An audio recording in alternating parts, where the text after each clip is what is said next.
आज इस वीडियो में हम लोग वृत्त से संबंधित क्षेत्रफल लेसन में प्रश्नावली 12.1 का जो सवाल है उसको आज हम सोल्व करेंगे। ये सवाल इतना इम्पोर्टेंट है जो बोर्ड में पूछा ही जाता है, कंफर्म 100% बोर्ड में पूछा जाता है। इस सवाल को आप बहुत बढ़िया से पढ़िए और ध्यान से पढ़िए ताकि आप इस सवाल अगर एग्जाम में आता है तो अच्छे से सोल्व कर लीजिएगा। तो चलिए बिना हम लोग टाइम पास किए हमारे सवाल को शुरू करते हैं।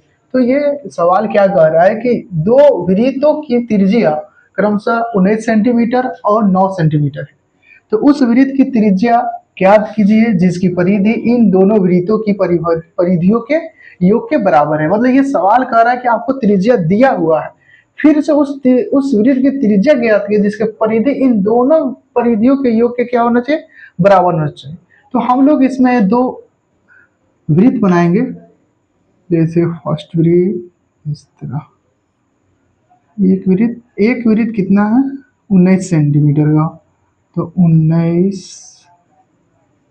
सेंटीमीटर, 19 सेंटीमीटर एक है 9 सेंटीमीटर का त्रिज्या वाला। तो यहाँ पर हम लोग दो वृत्त ले लेंगे, एक 9 सेंटीमीटर नाम करेंगे। तो पहला वृत्त लिख देते हैं यहाँ पर, पहला वृत्त, और ये दूसरा वृत्त हो गया। हम इस वृत्त का पहले हम परिधि निकाल लेंगे और दोनों वृत्त का, उसके बाद इसमें जो सवाल दिया हुआ है उसको सोल्व करेंगे। तो इसमें जो पहला वृत्त बना हुआ है वो कितना त्रिज्या 19 सेंटीमीटर। हम लोग यहाँ पर लिख लेते हैं पहले वृत्त की त्रिज्या, पहले वृत्त की त्रिज्या बराबर कितना है 19 सेंटीमीटर।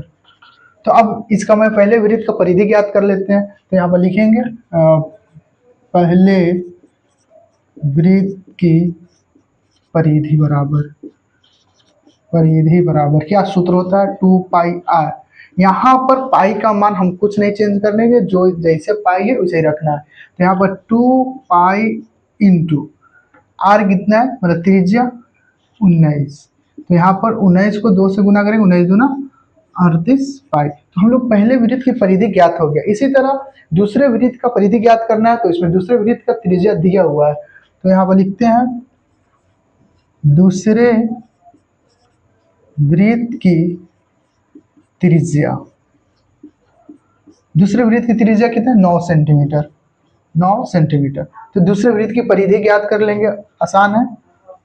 दूसरे वृत्त की परिधि बराबर 2 पाई आर, 2 इंटू पाई जैसे का वैसे ही रहेगा, और आर का मान रखेंगे 9, 9 दूना 18 पाई।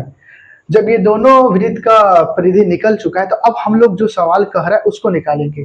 तो चलते हैं सॉल्व को बनाते हैं। अब जो हमारा सवाल कह रहा है तो जिसकी परिधि इन दोनों वृत्तियों की परिधियों के योग के बराबर है, इसको सोल्व करते हैं। क्या निकालना है हमको, उस वृत्त की त्रिज्या ज्ञात करना है। तो प्रश्न क्या कहता है उसको हम लोग बनाते हैं। यहाँ पर लिख देंगे प्रश्नानुसार, मतलब अब प्रश्न के अनुसार जो प्रश्न हमको क्या कह रहा है निकालने के लिए उसको निकालेंगे। यहाँ वो प्रश्न कह रहा है कि जो परिधि दिया उसके योग से हमको फिर त्रिज्या निकाल के दिखाइए। तो यहाँ पर लिखेंगे वृत्त की परिधि बराबर पहले वृत्त की परिधि,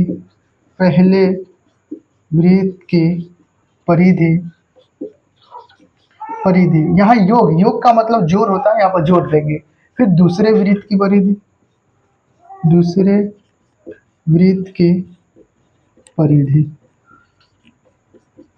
यहाँ पर जब वृत्त की परिधि लिखा हुआ सूत्र लिखेंगे 2 पाई आर बराबर पहले वृत्त की परिधि का जो मान आया है 38 पाई आया था, यहाँ पर लिखेंगे 38 पाई। फिर प्लस करेंगे दूसरे वृत्त की परिधि कितना आया था 18 आया था, तो यहाँ पर 18 पाई लिखेंगे और ये दोनों को जोड़ेंगे। तो यहाँ पर लिखेंगे 2 पाई आर बराबर 8 8 16 3 1 4, हाँ से लिखे तो 5 पाई। अब इसमें पाई से अगर पाई कट गया तो इधर 2r और इधर 56। अब ये 2 क्या है, दूसरे साइड में क्या है गुना में है, तो जब ये उधर जाएगा मतलब LHS वाला RHS में जाएगा, अगर इधर LHS में गुना है और RHS में जाएगा तो वो भागा बन जाएगा। तो R बराबर 56/2। 2 से अगर हम 56 को काटते हैं तो 2 दूना 4, 8 दूना 16। तो जो हमारा वृत्त का त्रिज्या निकालना था ये है 28। तो R बराबर कितना निकल गया? 28। तो ये हमारा आंसर है। तो इस सवाल को आप प्रैक्टिस कीजिए, क्योंकि एग्जाम में 100% गारंटी है कि ये आएगा। तो इसलिए आप ज़्यादा से ज़्यादा इस पर मेहनत कीजिए। मिलते हैं नेक्स्ट वीडियो में, तब तक हमारे चैनल को आप अगर सब्सक्राइब नहीं किए तो सब्सक्राइब कर दे और अपने नए दोस्तों को इसको शेयर करें, ताकि आपके जरिए वो इस वीडियो को या इस मैथ को अच्छे से समझ पाएंगे।